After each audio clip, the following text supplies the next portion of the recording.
Iran ने America को एक बहुत बड़ी शिकस्त से दो-चार कर दिया है। एक तीर से दो शिकार किए हैं और दोनों शिकार बहुत ही बड़े हैं। और एक तरफ उसने उसकी पूरी एक एयरबेस को समेटकर उसको खित्ते से निकाल कर किसी और जगह भेज दिया है और दूसरा वार ये किया है कि उसके जो असासे थे, बहरी असासे, जो एयरक्राफ्ट कैरियर्स थे, उनकी पूरी मिलिट्री अलाइनमेंट को चेंज कर दिया है और अब एक जगह से एक एयरक्राफ्ट कैरियर को निकाल कर दूसरी जगह ले जाया जा रहा है और पहली जगह अब कदरे गैर महफूज हो गई है। मेरा नाम अज़हर अली ख़ान है और आप देख रहे हैं आज की बात। ईरान मुसलसल हमले कर रहा था, बहरीन पर हमले कर रहा था, ताक कर हमले कर रहा था, मुसलसल उसने निशाने पर रखा हुआ था बहरीन में मुख्तलिफ एयर बेसिस को, जहाँ पर अमेरिका अपने कदम जमाए बैठा था। और वहाँ पर वो महज बेसिस नहीं थी, पूरे पूरे शहर बसाए हुए थे अमरीकी फ़ौज ने और वहाँ पर बहुत सारे अलग अलग डिपार्टमेंट्स बनाए हुए थे। बहुत बड़े पैमाने पर वहाँ मिलिट्री की मौजूदगी थी। वहाँ पर मेंटेनेंस का काम भी होता था, पोर्ट के काम भी होते थे, लॉजिस्टिक्स के काम भी होते थे, हथियार भी रखे जाते थे, वेयर हाउसिंग भी होती थी, पार्ट्स भी होते थे, एम्यूनिशन भी होता था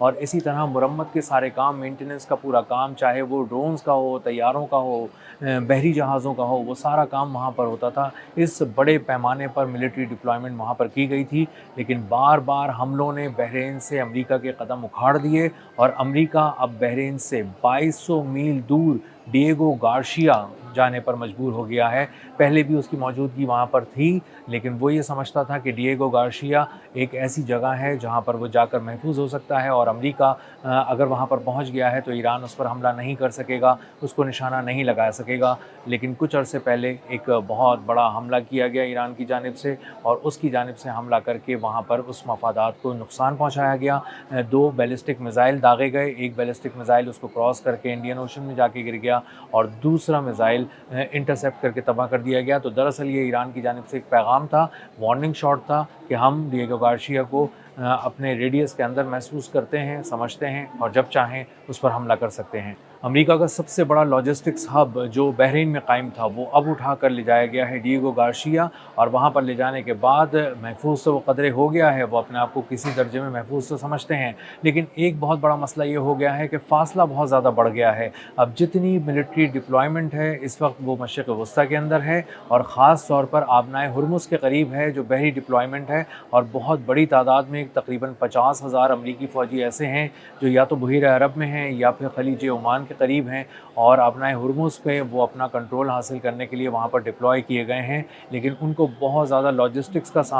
की कमी का सामना हो रहा है और वो बहुत ज़्यादा मसाइल से दो चार हो चुके हैं और अब अगर वो किसी तरह की कमी का सामना फ़ील करते हैं, मसाइल से दो चार होते हैं, तो उनकी फ़ौरी मदद भी नहीं की जा सकती क्योंकि वो पहले बहरीन तक चले जाते थे और बहरीन से अपना काम करा लेते थे। इसी के साथ साथ किसी और को उड़कर आना होता था तो वो उड़कर आता था बहरीन से और उनको चीज़ सप्लाई करके चला जाता था। एक वीकली बेसिस पे, डेली बेसिस पे बहुत सारी चीज़ों की सप्लाई हो जाती थी। लेकिन अब डिएगो गार्शिया से 2200 मील का सफ़र करके तो वो सिर्फ मशरिक़ वस्ता पहुँचेंगे और उसके बाद मज़ीद सफ़र करके वो अपना हुर्मुज़ के पास पहुँचेंगे और एक ऐसे मकाम के ज़रिए पहुँचेंगे, एक ऐसे रास्ते से पहुँचेंगे जो कदरे महफूज हो, क्योंकि उसके तैयारे गैर महफूज हो चुके हैं अपना हुर्मुज़ के करीब, क्योंकि एक ऐसा फ़िज़ाई दिफ़ाई निज़ाम वहाँ पर लगा हुआ है ईरान की जानिब से। कुछ ऐसे सिस्टम्स वहाँ पर एक्टिव किए गए हैं, कुछ ऐसा इलेक्ट्रॉनिक वॉरफेयर वहाँ पर एक्टिव किया गया है जिसकी वजह से तैयारे वहाँ आसानी से नहीं गुजर सकते, अक्सर जैमिंग का शिकार हो जाते हैं। और जदीद तरीन तैयारों ने ये शिकायत की है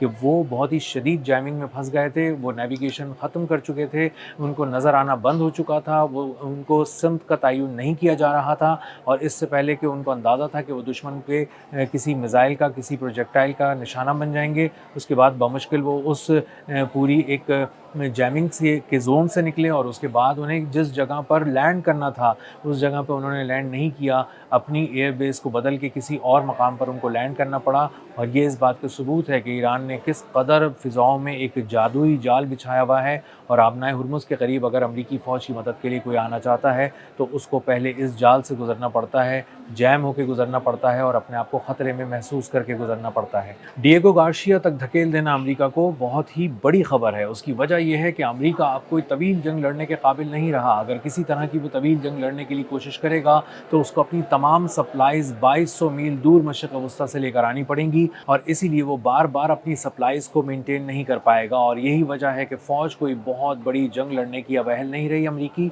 और वहाँ अगर किसी तरह का भी कोई मामला हो जाता है, जो खिंच जाता है कुछ दिनों तक, कुछ हफ्तों तक, तो अमरीकी फ़ौज बहुत ज़्यादा मुश्किल में फँस सकती है क्योंकि उसके पास हथियार ख़त्म हो सकते हैं, फ्यूल ख़त्म हो सकता है। बिल्कुल उसी तरह जिस तरह यूएसएस अब्राहम लिंकन जो एयरक्राफ्ट कैरियर है, जो अपनाए हुर्मुज़ के करीब बहीर अरब में तैनात था, उस पे सवार जो फ़ौजी हैं उनको भी बहुत ज़्यादा मुश्किलात का सामना करना पड़ा क्योंकि उनके लिए खाने की शॉर्टेज हो गई, खुराक की शॉर्टेज हो गई, इसी तरह कुछ ऐसी हाइजीन की जो फैसिलिटीज़ होती हैं उन सबको सप्लाई नहीं किया गया। तो एक पूरी सप्लाईज़ की चेन थी। ख़ास तौर पे एयरक्राफ्ट का जो फ्यूल था, मेंटेनेंस थे, पार्ट्स थे, बहुत सारी चीज़ें ऐसी थीं जो वहाँ पर सप्लाई नहीं की जा सकीं, जिसकी वजह से उसके फ़ौजी बहुत ज़्यादा मुश्किल में फँस गए और वो ये एहतजाज करने पे मजबूर हो गए, मुतालबात करने पर मजबूर हो गए और वो ये समझने लगे कि वो बहुत बुरी तरह फँस चुके हैं। उनकी डिप्लॉयमेंट 9 माह से भी ज़्यादा हो चुका कि वो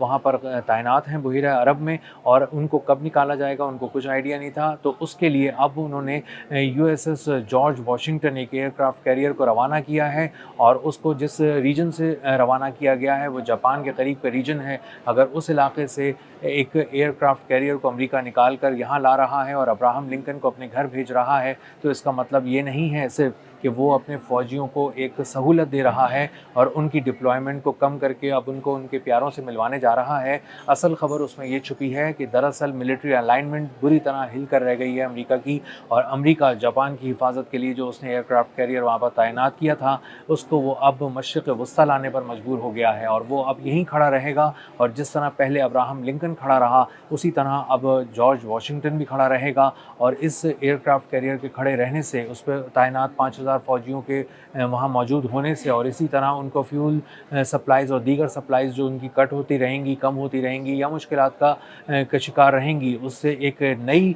पूरी डिप्लॉयमेंट है जो अब परेशान होने जा रही है, ज़हनी मसाइल का शिकार होने जा रही है। तो जो 5000 फ़ौजी यूएसएस अब्राहम लिंकन पे सवार थे और अब अमेरिका वापस चले जाएंगे अपने प्यारों से मिलने, तो उनकी जगह ताज़ा दम दस्ते एक और ज़हनी कर्ब से दो चार होने के लिए बहीर अरब पहुँच रहे हैं और इस बार उसका नाम अब्राहम लिंकन नहीं है बल्कि जॉर्ज वाशिंगटन है। इन सारी चीज़ों का दिलचस्प पहलू ये है कि आप डिएगो गार्सिया चले तो गए हैं और अपने आप को किसी दर्जे में महफूज समझ तो रहे हैं, लेकिन ईरान पहले से ही ये पैगाम दे चुका है कि डिएगो गार्सिया इतनी भी दूर नहीं है कि वो वहाँ तक ईरान के बैलिस्टिक मिसाइल्स ना पहुँच सकें। और बल्कि उन्होंने जब एक तजुर्बा करके देखा और एक वार्निंग शॉट दे के देखा तो मिसाइल डिएगो गार्सिया को क्रॉस करके जाके समंदर में गिर गया। तो इससे अंदाज़ा होता है कि वो डिएगो गार्सिया से भी आगे वार कर सकते हैं और ऐसे मिसाइल हैं जो बहुत दूर तक मार कर सकते हैं और बहुत ही प्रिसीजन के साथ वार कर सकते हैं। तो अमेरिका डिएगो गार्सिया पे पहुंच तो गया है लेकिन अपने आप को आज भी गैर महफूज समझता है, उसका कॉन्फिडेंस छिन चुका है, मशरिक़ वस्ता से वो आउट हो चुका है, उसके कदम उखड़ चुके हैं और अब उसकी फ़ौज बहुत ज़्यादा मुश्किलात का शिकार है क्योंकि वो आपनाए हुर्मुज़ की दूसरी तरफ खड़ी है और उसको अंदाज़ा है कि उसके लिए आने वाला अब कोई नहीं है। अगर किसी तरह की जंग छिड़ गई और वो जंग तवील हो गई, कुछ हफ्तों तक चली गई, तो उनके लिए सप्लाईज़ का बहुत बड़ा मसला है और यही वजह है कि अमेरिका बहुत अरसे से जो एक बहुत बड़ा हमला करना चाहता है और उसको प्लान कर रहा है और उसको प्लान नहीं कर पा रहा और उसको एग्जीक्यूट भी नहीं कर पा रहा, उसकी वजह सिर्फ़ और सिर्फ ये है कि वो एक ऐसी जंग में नहीं जा सकता, इस वक्त वो इसके काबिल नहीं है जो जंग खिंच कर कहीं 2, 4, 5 हफ्ते तक चली जाए। और अगर पिछली जंग की तरह वो बहुत ही बड़े स्केल पे चली गई और हर तरफ से हमले होने लगे, मुसलसल हमले होने लगे और ईरान नहीं रुका, तो फिर अमेरिकी फ़ौजियों को वहाँ पर समंदरों में बचाने वाला कोई नहीं होगा। उसकी डिप्लॉयमेंट बहुत बड़ी है, 50,000 के करीब है, लेकिन वो तमाम फ़ौजी इस वक्त गैर महफूज हैं क्योंकि उनके एयरक्राफ्ट कैरियर को पहले भी निशाना बनाकर तबाह किया जा चुका है। तो अब सूरत हाल ये है कि ईरान ने एक तीर से दो बहुत बड़े शिकार किए। मशरिक़ वस्ता की एक अहम तरीन ज़मीन बहरीन से लॉजिस्टिक्स हब को उखाड़ कर डिएगो गार्सिया में फेंक दिया और दूसरा कि उसके एयरक्राफ्ट कैरियर को यहाँ बुलवा लिया जो वो जापान की हिफाजत के लिए था। तो ये सारी मिलिट्री अलाइनमेंट चेंज हो गई है और जो चेंज होने वाली मिलिट्री अलाइनमेंट है वो भी गैर महफूज है और ईरान के निशाने पर है। अब तक के लिए इतना ही, मिलते हैं अगले व्लॉग में किसी नई खबर, नए तज्ज़िये और नए ज़ाविये के साथ। अल्लाह हाफ़िज़।